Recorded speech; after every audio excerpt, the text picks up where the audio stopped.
I want to speak to you tonight not about striving, not about effort, not about the grinding forward motion that the world calls ambition.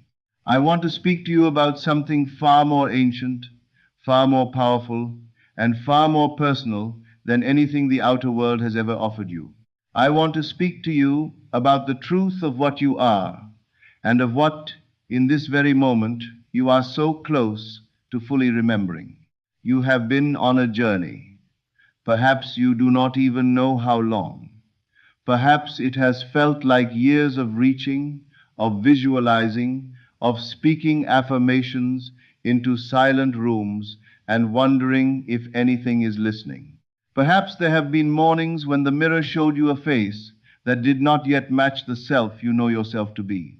And in those mornings, the old doubt would creep in quiet, familiar, persistent whispering that maybe this is all fantasy, that maybe you are fooling yourself, that maybe the world is simply fixed and you are simply you, and that is simply that. I am here to tell you that whisper is a lie, not a small lie, the grandest lie that consciousness ever told itself. You do not get what you want, you get what you assume to be true, and the distance between where you stand and where you long to be is not made of time or circumstance or the opinions of others. It is made only of assumption. Hear me carefully now, because this is the heart of everything. Consciousness is the only reality, not partially, not philosophically, literally. The world you see around you, every face, every condition, every closed door and open opportunity is nothing more than the outpicturing of states of consciousness that have been assumed and sustained within you. The outer world has no independent existence. It is a screen, faithful and obedient, upon which your inner assumptions cast their image. And it literally cannot show you anything that you have not first, in some form, entertained within. This is not mysticism for its own sake. This is the most practical truth you will ever encounter. Because if the world is a mirror, then you are not a victim of it. You are its author. And if you are its author, then whatever appears upon that screen that you do not prefer can be changed, not by petitioning the world, not by fighting circumstance, not by laboring harder against what is, but by going within, quietly, deliberately, and assuming the state of the wish already fulfilled. And God said, "Let there be light," and there was light. Genesis 1:3. That is the pattern. Not God labored to make light. Not God tried persistently and eventually achieved light after many setbacks.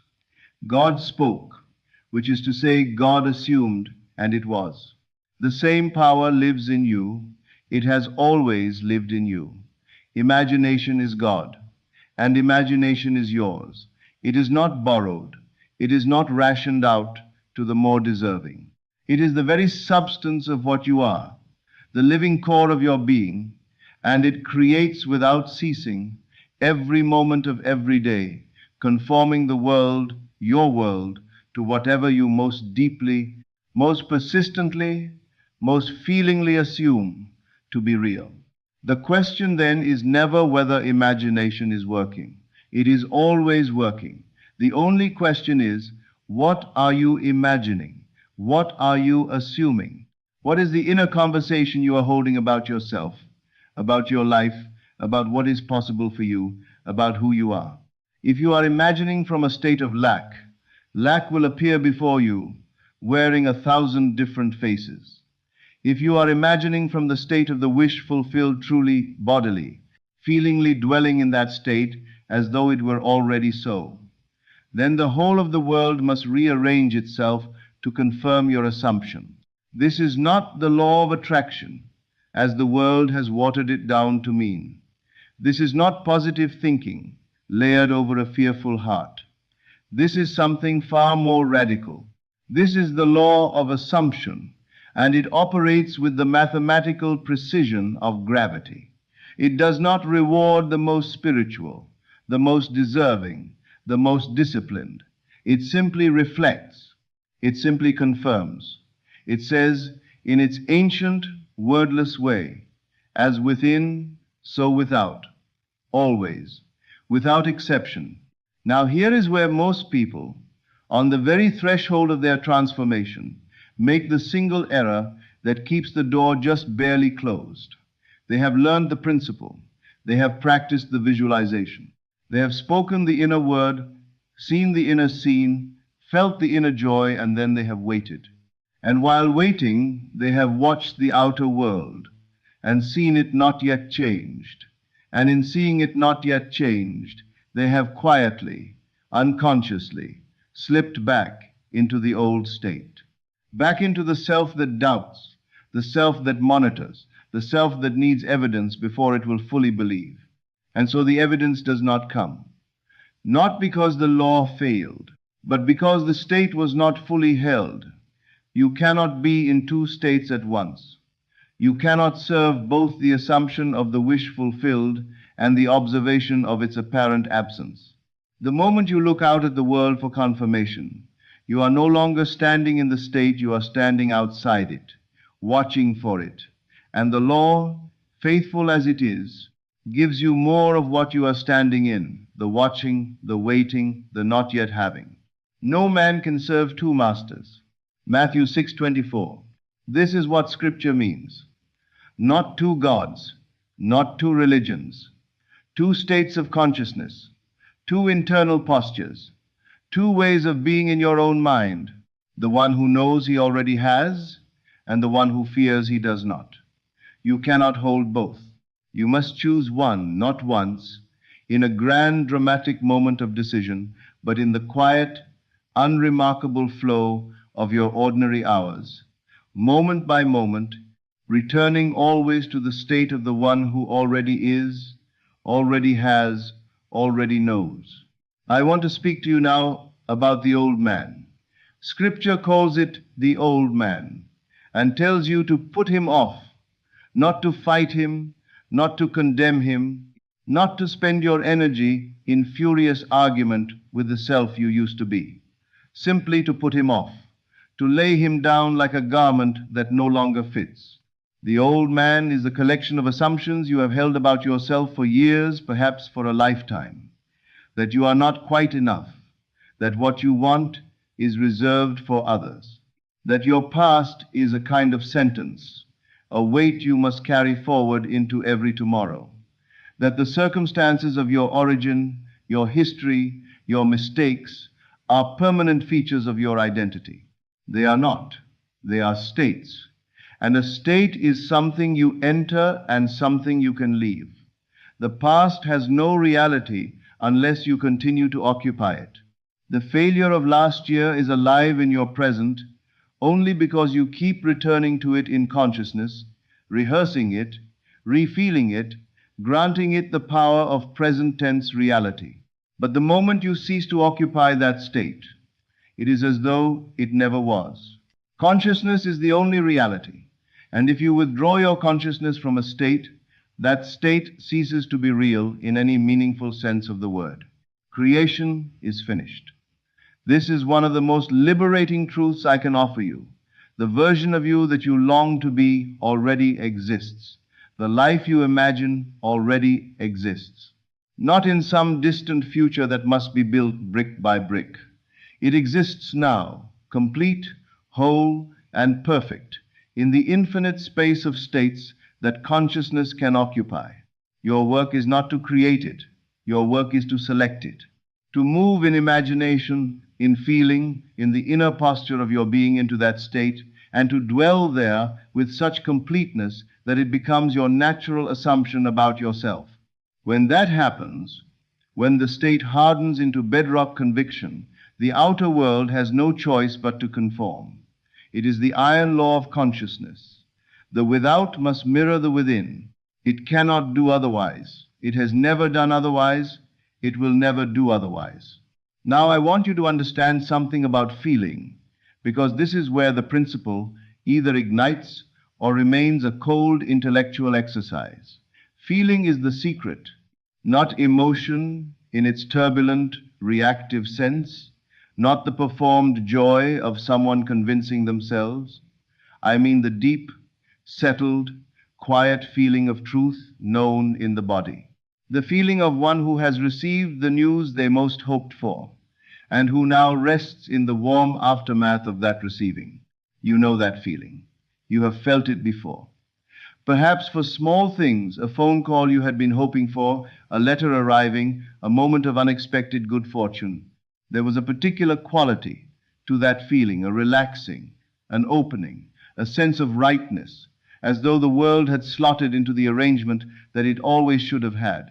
That feeling is not the result of the good news. That feeling is the substance of creation.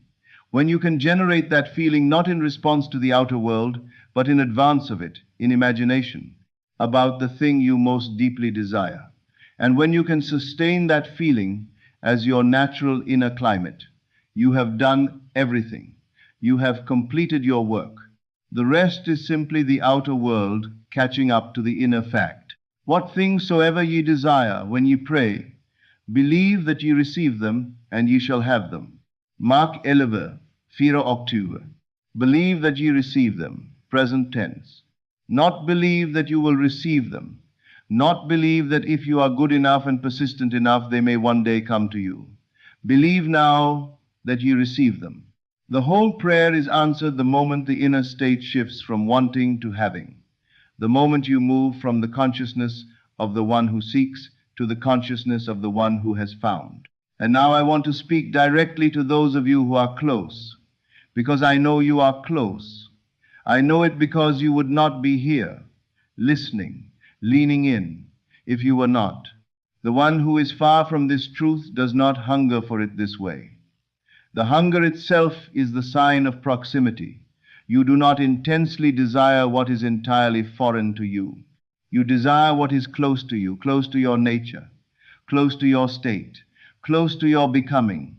The desire itself is evidence of the existence of the thing desired, and it is evidence of your readiness to inhabit the state in which that desire is satisfied. But I want you to understand something about this closeness.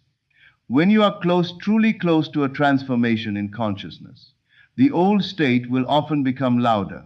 This is not a sign that it is growing more powerful. It is the opposite. It is the old state's last voice.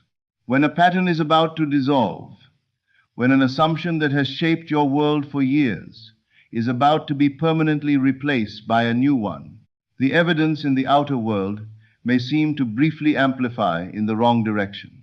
The situation may look worse before the shift makes itself visible. The finances may seem more strained. The relationship may seem more strained. The body may seem more insistent in its symptoms. Do not be moved by this. Do not interpret it as failure. This is simply the outer world completing its correspondence to the state you are leaving.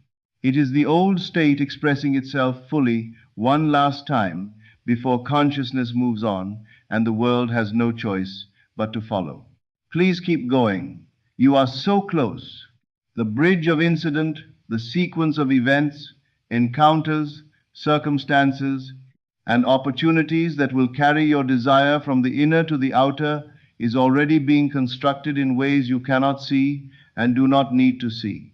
You do not know how it will happen. You do not need to know.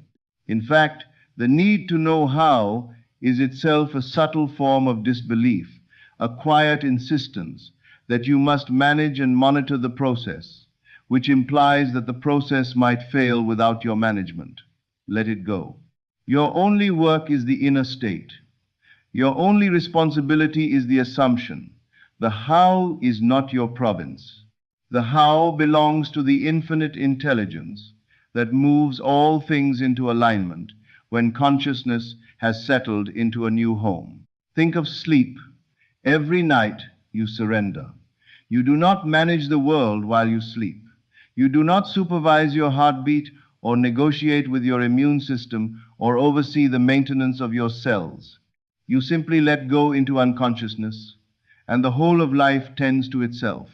The law of assumption asks for something similar, a surrender of the management, a release of the monitoring, a willingness to fall into the new state as naturally as you fall into sleep. trusting that the world will do what the world has always done, confirm whatever is most fundamentally assumed within.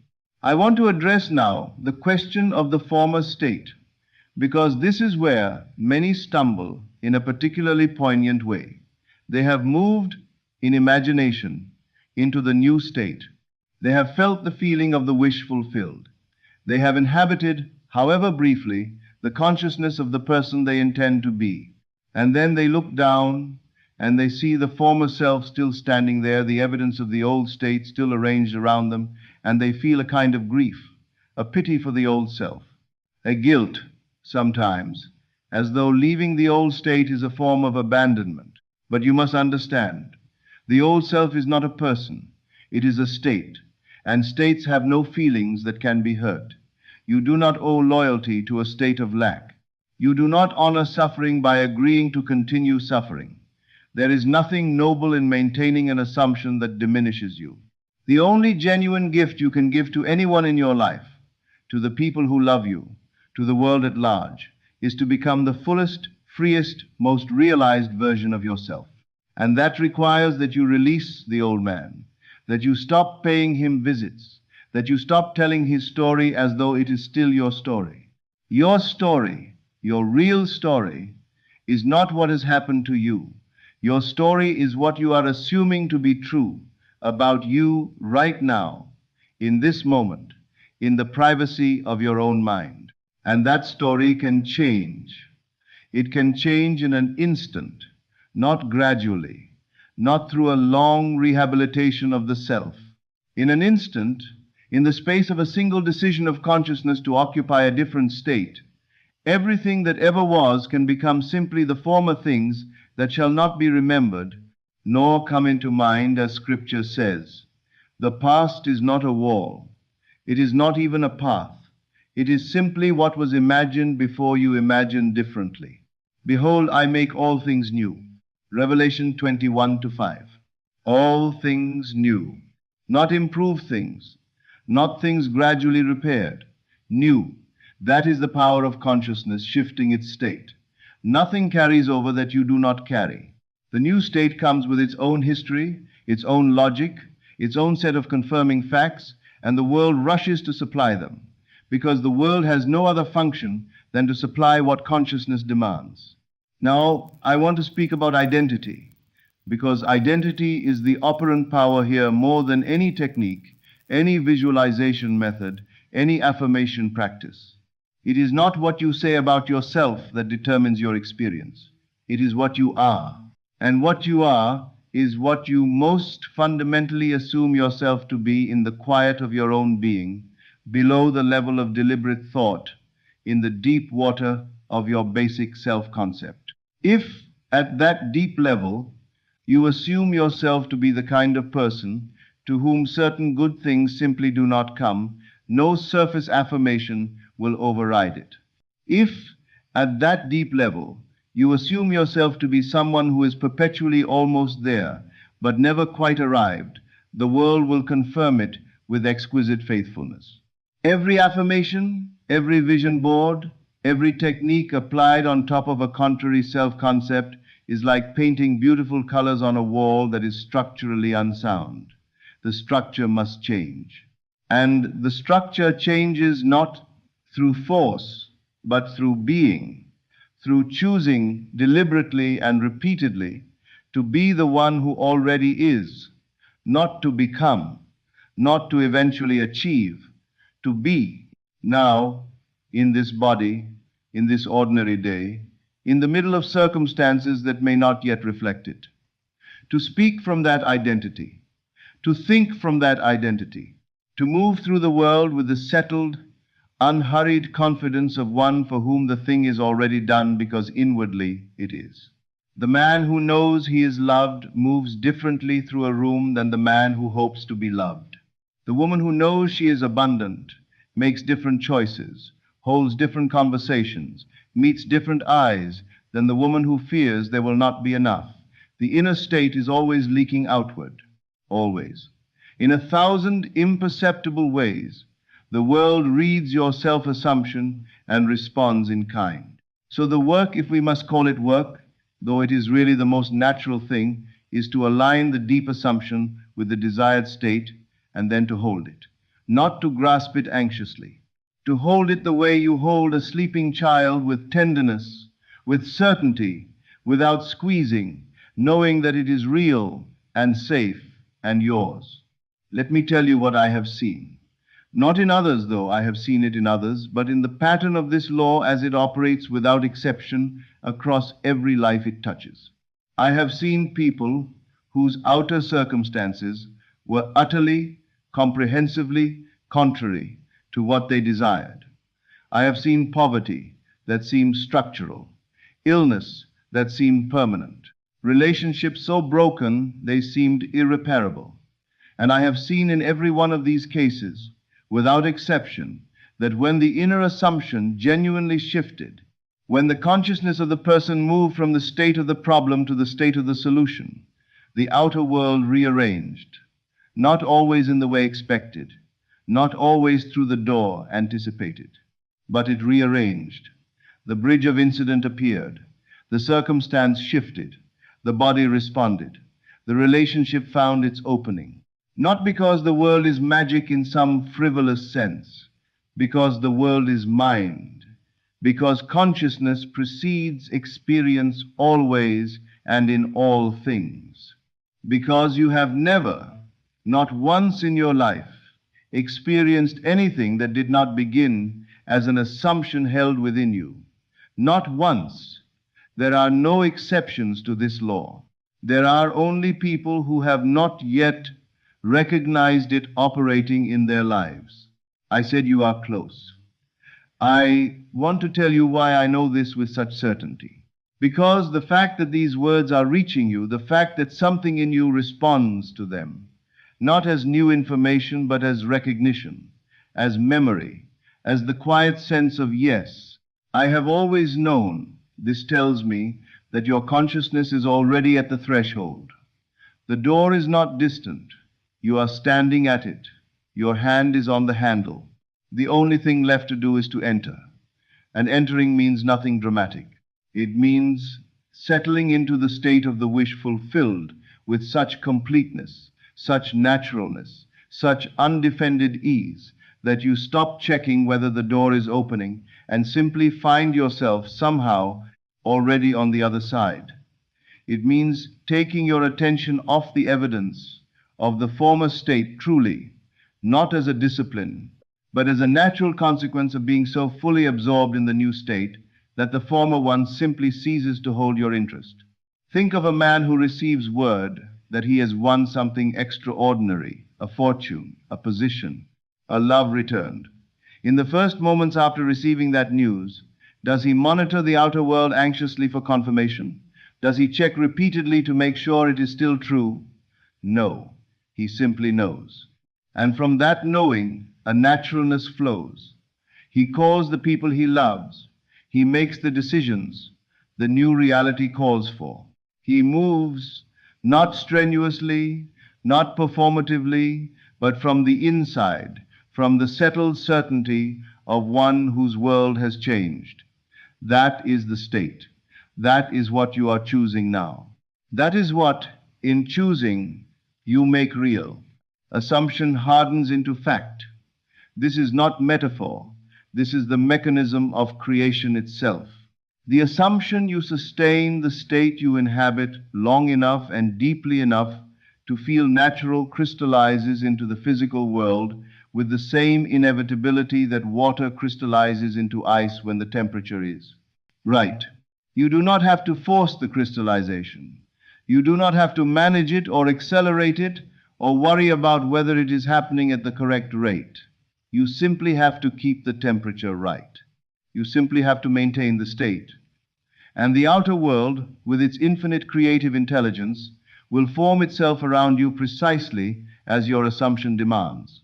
Now, I want to offer you something very specific, a practice, if you will, though I prefer to call it simply a return to the truth of what you are.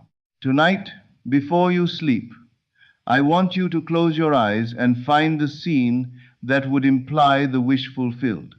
Not the wish itself, not the thing you want, the scene that would make sense only if the wish were already yours. The handshake, the phone call, the view from the window of the new home, the feeling of the body restored, the ordinary Tuesday afternoon of the life you intend.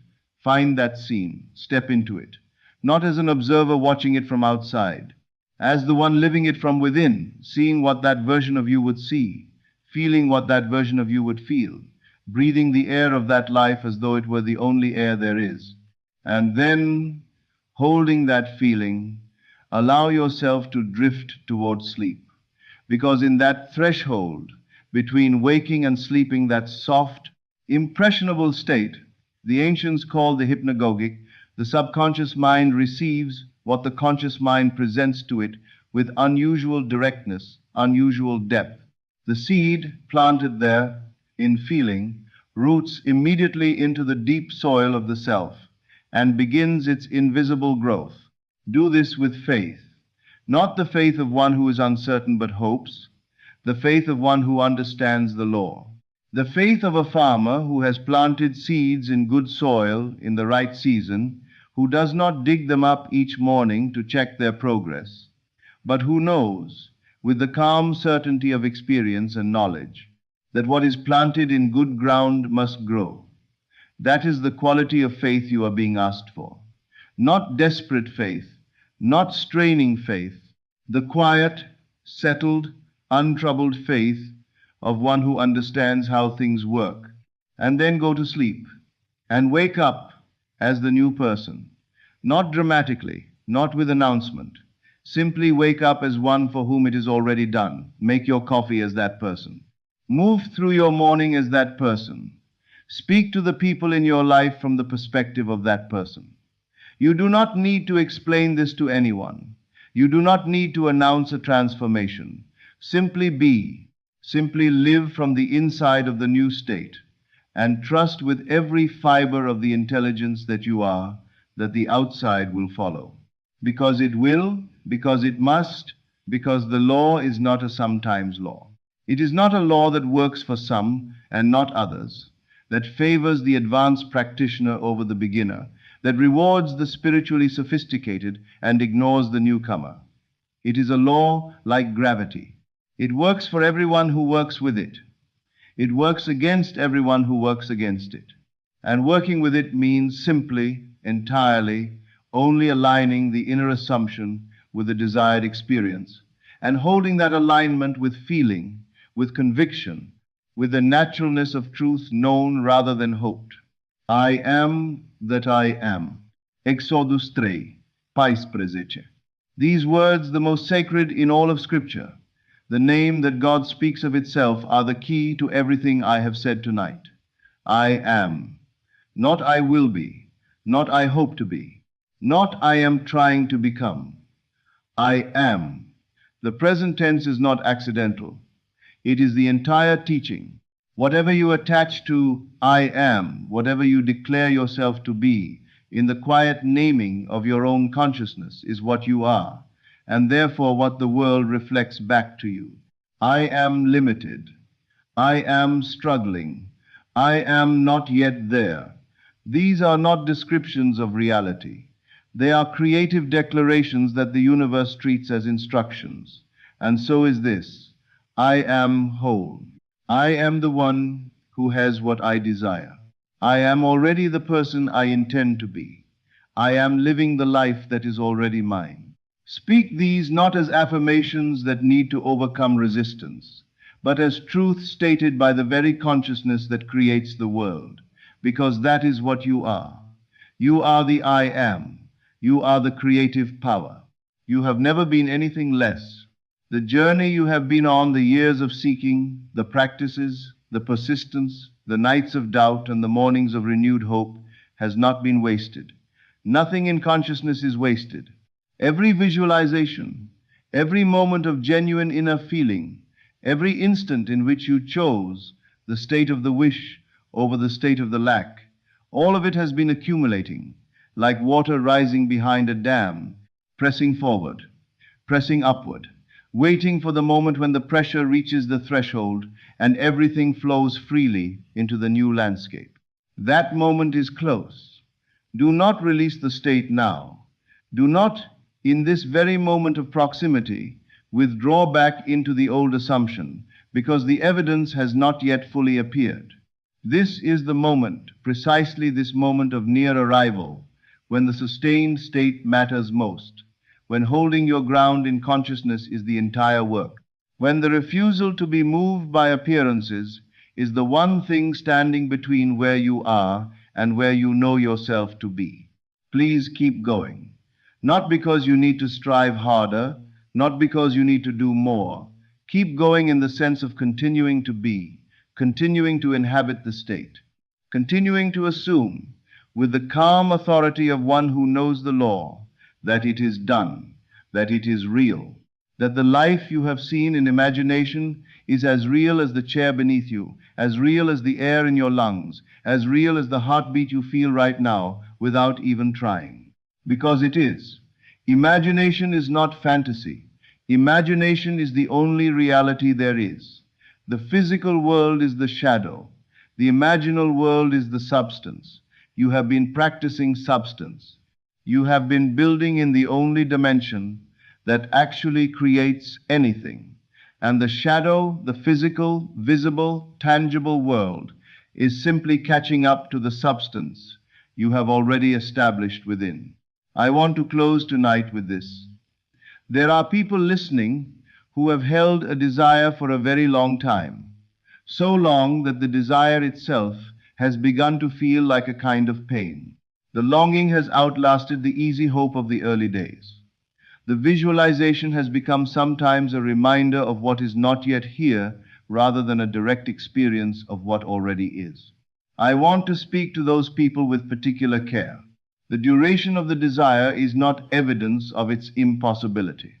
It is not evidence that you have done something wrong. It is simply evidence that the state has not yet been fully inhabited, that somewhere in the consciousness, the assumption of the wish fulfilled is still being held alongside the awareness of the lack, and the two are canceling each other.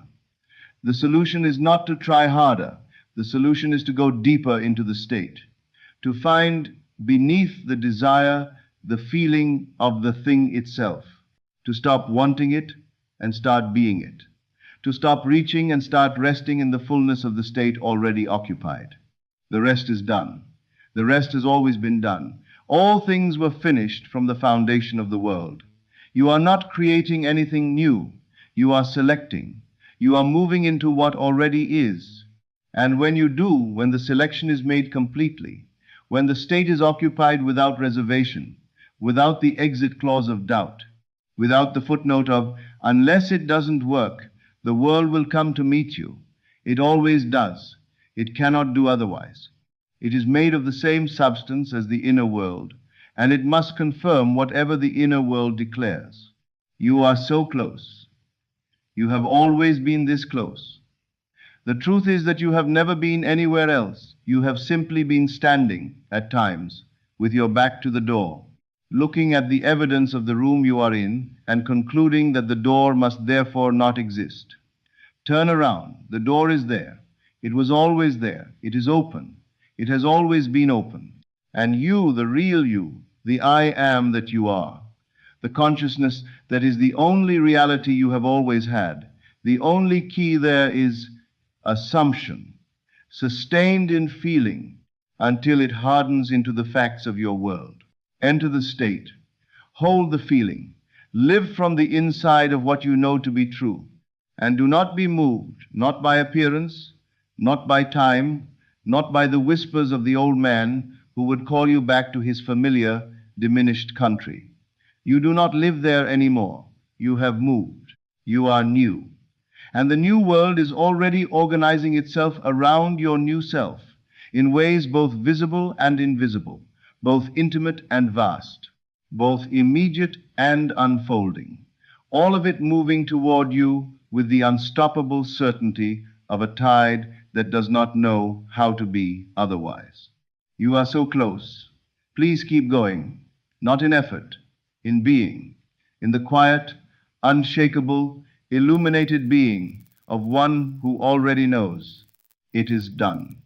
This is Neville Lectures. I'll see you again in the next video.